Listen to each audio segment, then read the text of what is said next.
Hello and welcome to the 2011 season of the Intercontinental Rally Challenge, and what an opening! The centenary of the Rally Monte Carlo. This world-famous event started in 1911, and thanks to its newfound home as the IC opener, it's still going strong in 2011. Day 1, 4 stages, 128 or so kilometres.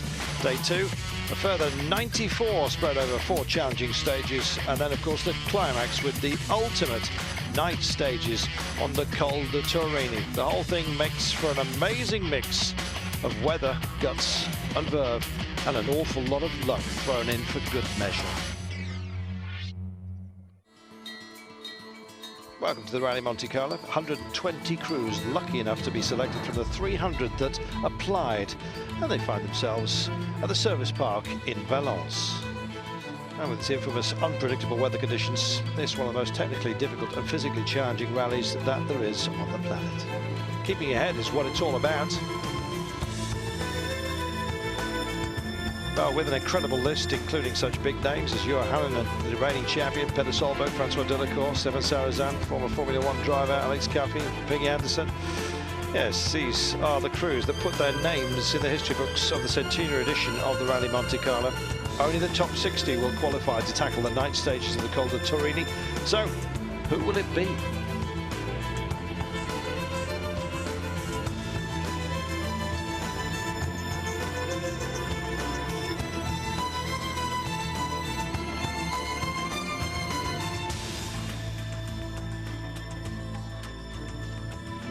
What a lineup. No wonder the fans were drawn out in their tens of thousands into the centre of Valence and peppered throughout the stage.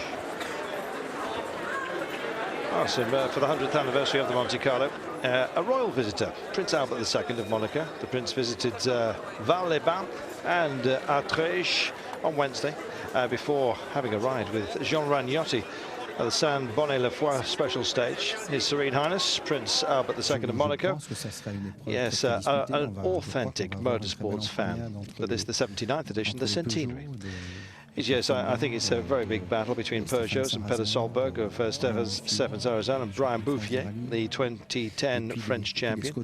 And the Skodas with Johannen and Nico Vuillos, and of course Freddy Loix. And let's not forget former Rally Monte Carlo winner, Francois Delacour.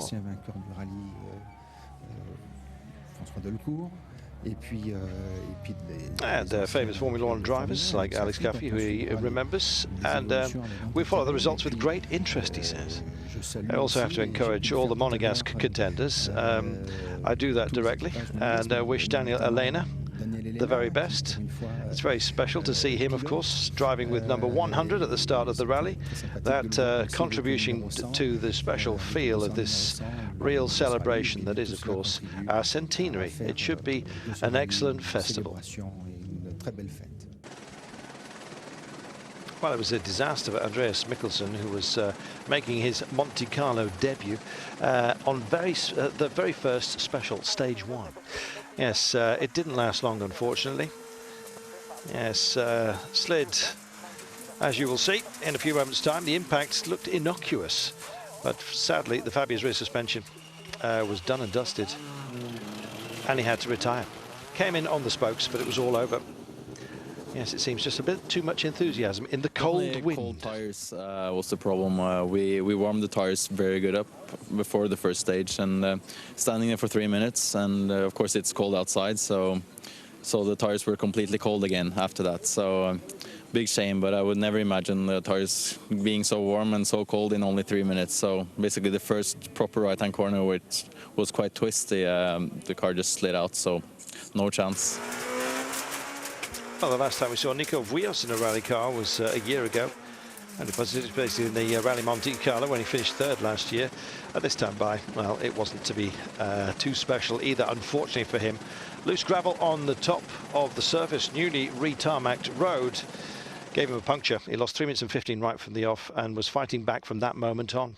PG Anderson, the first official rally of the new Proton car. His team bet on him. And Chris Atkinson had electrical troubles. Anderson, of course, as you see, got himself an impact, breaking the suspension. And both cars were out before we almost even started.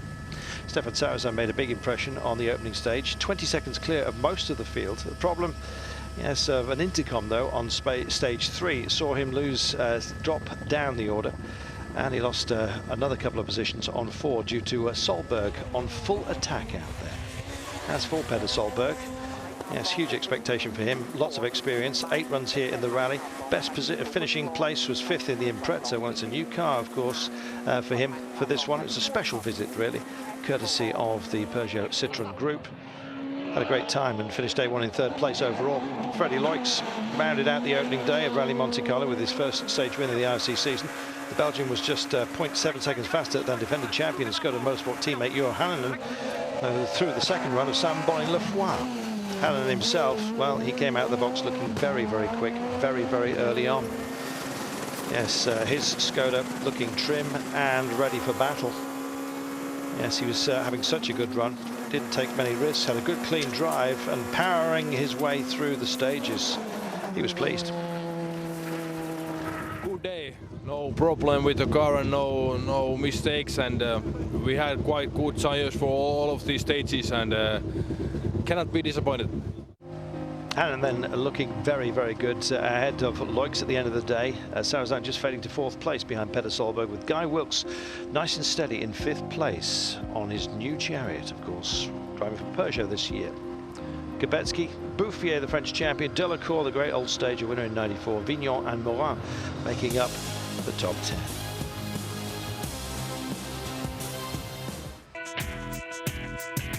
Daniel Elena, Manuel Villa, Tony Jardine. Well-known production class drivers in their own rights, but here on the 2010 Monte Carlo Rally, and kind of, yeah, towards the back of the field, but they were having such good fun out there. 7 times World Rally champion as a co-driver for Sébastien Loeb. Daniel Elena driving for himself, and he says, yeah, it's a project here. I'm always known as a co-driver, but I prepare myself in a particular way. I've got nothing to prove, he said. My aim is here to do well. Well, a dream turning into a nightmare on day 1, though, with a broken clutch for Daniel Elena. Yes, managed to continue the rally nonetheless. It's okay, we still race, he says. That's the spirit. Meanwhile, Tony Jardine, pressure is on for him as well. He's managing to keep his car in the top 70, but couldn't find a service team later on. 3 right, 70, good stuff, Tony, good stuff. Come on to house.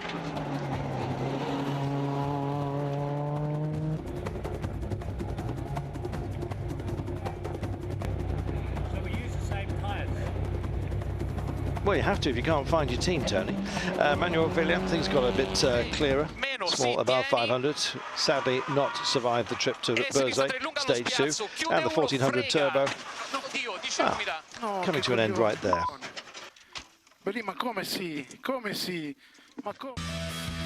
What happened? Well, you saw it. After this, the drama of day 2 on this year's Monte Carlo. There was plenty of it as well. Stay with us.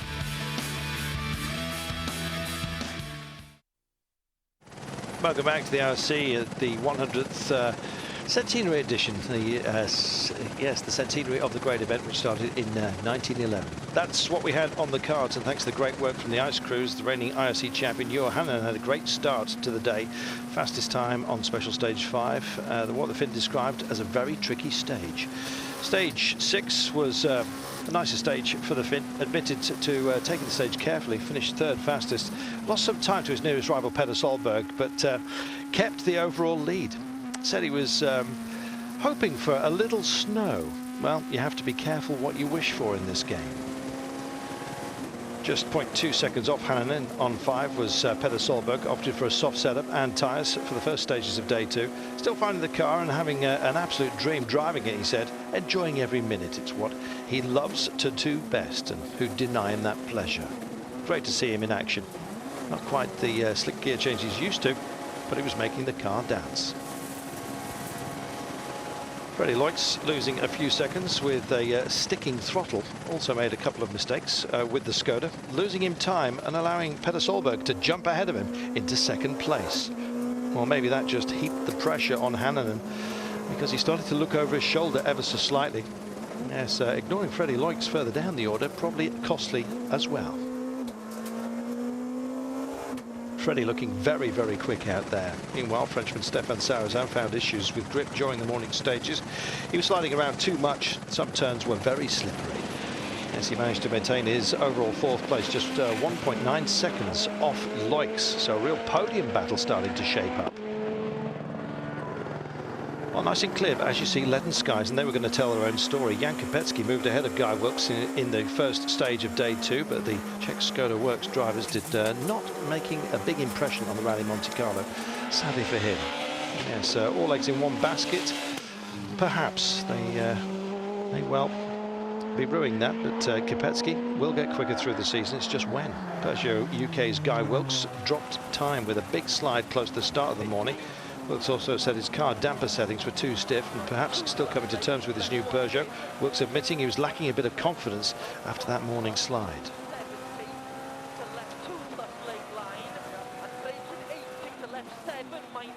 Well, local knowledge can pay huge dividends in an event like this. And Brian Bouffier, yes, winner of the French Championship on some of these roads as well, driving a hard compound he was, and it worked well for him. He took his first fastest time of the rally, 1.2 seconds faster than Solberg on stage 6.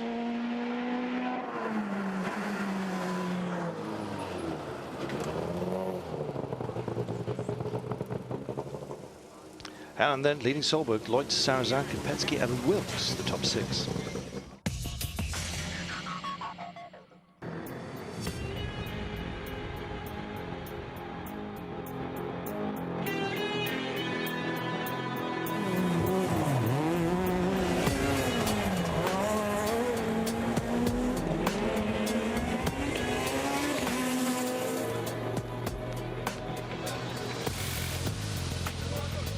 It was all about tyres. The weather was changing. What would happen? But until now, if the roads are very difficult, conditions are humid, a bit icy. But now everybody talks about snow, and a lot of things could change out there. It can be local, the weather. You don't know precisely when it's going to come. So timing, how the weather systems move, it's going to be very, very difficult out there. Soft, medium, hard. What would it be? Snow, dry? Yes, it just started to spin a little bit. Everyone was worried. François Delacour saying in 5 minutes we have to choose a tyre and we have to stay focused and calm. Everybody's talking about the snow, and maybe rain, maybe snow. Depends on how damp the road is already. There's a lot to consider out there. Is it white? Is it wet? Nobody knows really. Trying to get information. Well, the situation very difficult for everybody. Juho Hänninen, his lead of 51 seconds, quite a cushion one would think, but Juho not talking himself up at this point. 50 seconds, so much can happen. So it's like rally started again from the zero now. Nothing is clear yet, and still, even we need to know the tires after a few minutes. We are not completely sure what we will put and then. But it's interesting for everyone, and we will see what we can find from the stages. Yeah, we will see. Unfortunately, he was looking over his shoulder at Peder Solberg. Yes, went for intermediate tyres. It wasn't a great choice, and Hänninen went for exactly the same. Bouffier could put a couple of studs in the back. Delacour went for full studs, and that proved to be an absolutely genius decision. Peder Solberg spinning on stage 7 and on 8. Brushing against a wall, trying to get which kind of tyres he was going to need for the last loop, and in that choice he failed. Goodness me. Hänninen as well, intermediate tyres as well, and no light pod at the front. Not easy to see in the desperate conditions. Took a gamble, copied Solberg. It was the wrong choice, and at the end of the day, yes, trying to keep his cool. That's the way it goes, he said. Well, if it was easy, everyone would be doing it. Plummets from 1st to 6th overall, Hänninen. That's the cost. Guy Wilkes finishes 3rd on the special, using snow tyres. Should have taken studs, but yeah, not as bad as it could have been. Overtook 2 cars in the stage, lost time. Not the worst tyre choice, but not the best either. Freddie Loix, unbelievable performance from him, punctured on stage 8 with 12 kilometres to go and brought it home 5th quickest. That's how good he is. Experience then shining through from Loix, 3rd overall at the end of the day. Unbelievable. François Delacour full studs. Left service people thinking, what on earth is he going out with those? He said, because it is snowing. Second on special stage 7. Fastest on stage 8, and proved everybody wrong with his choice to go with studs, and finishing the day second overall. Brian Bouffier, full snow tyres with a couple of studs in the back, was able to make that change, but it left the back end really loose. Not the best balance then, maybe. Spun twice, putting him behind Delacour on the stage, but he jumps from 7th to the rally lead. Was he lucky to get away with that, or what? Phenomenal performance, including a pirouette just for us, which you saw live on Eurosport. Well, he described it as a fantastic day. Yes, a sensational day. My La Drôme is where I live. I think it gave me a chance and a good feeling for the choice of tyres on the second loop, and it was a good. And we have taken the lead at the rally, so it's wonderful. There we go, and so some of the big names really got bitten, didn't they? Freddie Loix hanging in, Guy Wilkes moving up, Sarrazin dropping to 5th after his fantastic, sensational start to the rally. Bouffier and Delacour, the old stager, leading this one. Everyone else almost behind a time wall there, with Hannanen in 6th place, Peder Solberg in 7th. They were our rally leaders, too busy watching each other, you might say.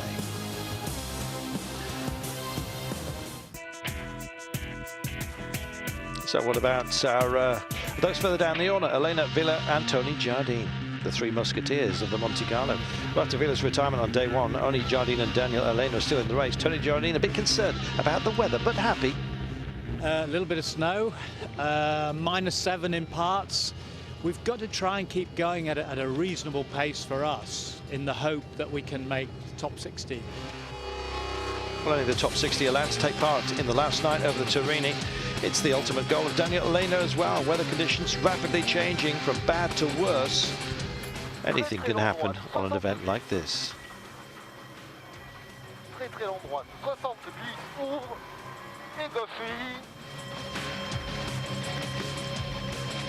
Bit stressy? No, a lot stressy, he says.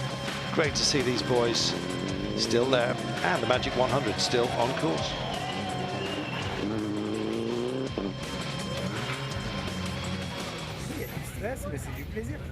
Yeah, it's stressful, but it's a pleasure, he said.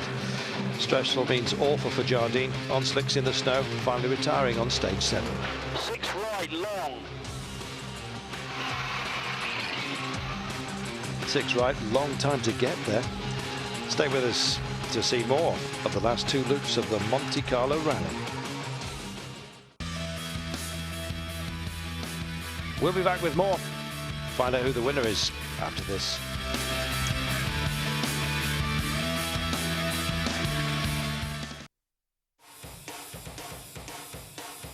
So, the calm after the storm, you might say. Yes, the last day of the Rally Monte Carlo, terrible stages of yesterday afternoon, still in the minds of the drivers. The ranking upside down. Peder Solberg still happy to be part of the rally. Stubborn and soft setup apart, 4th on the morning stage. Johannen with a glimpse of what might have been. Yes, Stefan Sarrazin took his second stage of the Citroën Monte Carlo. And the new Peugeot of Guy Wilkes' performance was excellent. 3rd on the last day opener. Good indicator of intent. Taking a few seconds off Loix. Loix himself closing on Delacour's 2nd place. Boding well for a battle on the night stages. And the 48-year-old Delacour remaining a potent force. Does not have a Wilkes Peugeot, and the power deficit, yeah, started to show. French champion Brian Bouffier. The next 2 loops not going to be easy, that's for sure. Managing his overall lead is what it is all about. That's how it was after stage 9. 39 seconds separating Bouffier and Delacour. Loix moving up, Wilkes starting to look threatening as well. Nico Vuillos, some satisfaction after the disappointment of his early puncture, winning the Turini stage on the first loop of the final day. Never out of the top 3 in the dark after finishing the rally 7th. Live pods ablaze, no mistake by anyone, it seems, on this one. Francois Delacour, however, was not having such a pleasant time of things. Through the snowball section, Francois Delacour rather upset after his first Turini stage. A non-Works car struggling on the uphill areas. It began to tumble down the order. He lost one position after each of the stages to finish the rally 5th. Yes, at the end, his eyes said more than his words. What might have been, I suppose, had he given a production drive. No look at all either. Stefan Sarazan found a good rhythm on stage 10, but gearbox problems for him. Yes, stuck in 4th until the end of the stage. He lost 28 seconds and 4th place overall.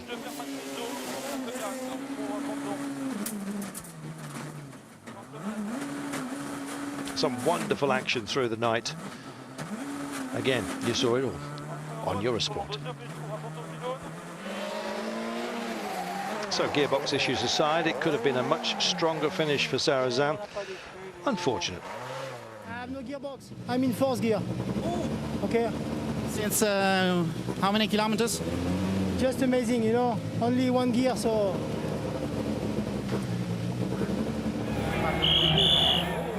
Well, at service, his mechanic swapped his gearbox, and in less than 20 minutes between the 2 loops, he won at stage 12, another case of what might have been. Well, Guy Wilkes made many changes for the first Turini stage. It didn't work out, but it got better in the 2nd stage of the 1st loop. Swinging fortunes went on, though, and after the assistance, he dropped to 5th place. Redemption came in the final run, and a penalty for Sarazan. Yes, helping to give Guy the podium that he richly deserved. Get it over.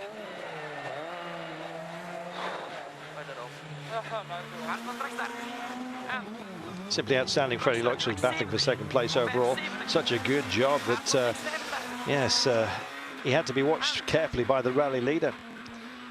How close would he get to Bouffier was the question after he moved into 2nd place on stage 10.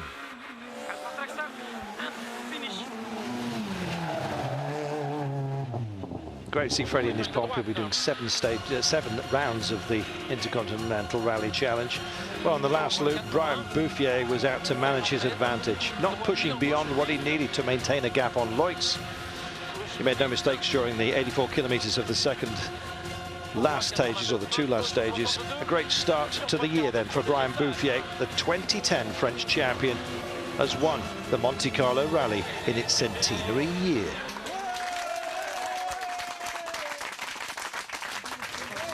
Relief and joy at Peugeot after Bouffier crossed the finish line. A great victory for the French team. It was a very long course, he said, a lot of suspense, and at the beginning we were not the fastest. Yesterday everything went upside down. We made some good tyre choices, and today was not easy. I had to keep the lead. There was a lot of very strong drivers out there, some tricky stages as usual, but great teamwork from my boys at Peugeot. A really good job. Bouffier then taking it, Loix runner-up, Guy Wilkes making the podium after Sarazan took a 30-second penalty, and Delacour finishing in 5th place. What a great name to conjure with. Francophones everywhere, save for Guy Wilkes, I suppose the Flemish as well. Hallinan then, what might have been for him. And yes, Peter Solberg just nursing the car home in the end. He's thinking of other things, I suppose, for next year. But great to have him on board. Well, in the presence of Prince Albert II and under the sunshine, all the cars on the podium to celebrate what was a fantastic centenary. A worthy Monte Carlo winner. It had it all, didn't it? The glamour, the battles, the weather, the luck, both good and bad. Another chapter in the history of this great event has then been written. Bouffier taking 25 points, Loix 18, Guy Wilkes 15 after Sarazan fell on his sword to take 12, and Delacour with 10. There's the driver's standings. And as far as the manufacturers are concerned, well, it is Peugeot that are bossing it. Just for now, Peugeot on 40 points, Skoda on 26.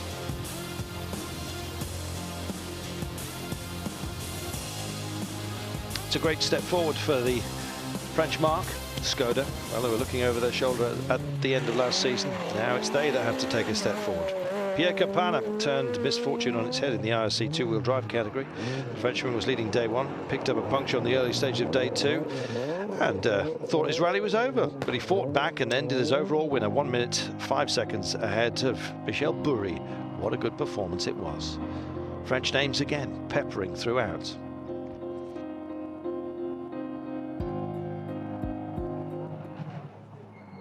And it was a dominant performance from IRC Production Cup winner Florian Gonon.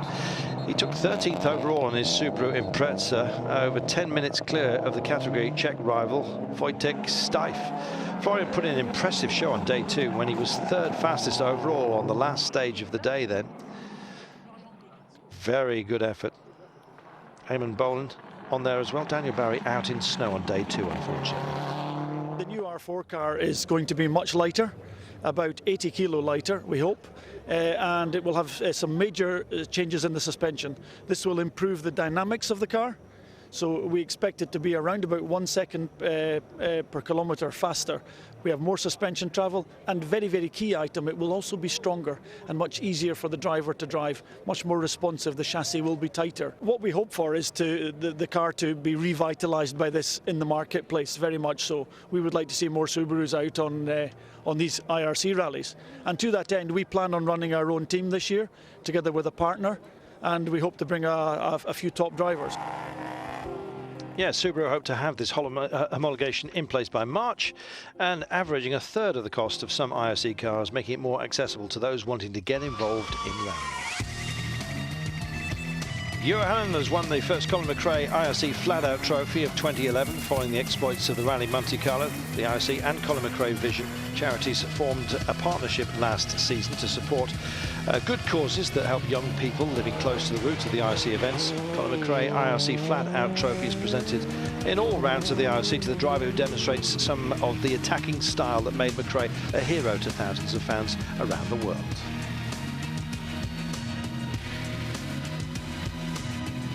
Well won.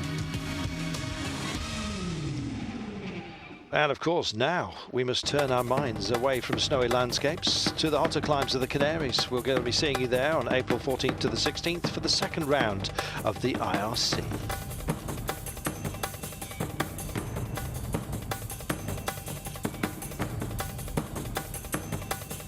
So look forward to your company then.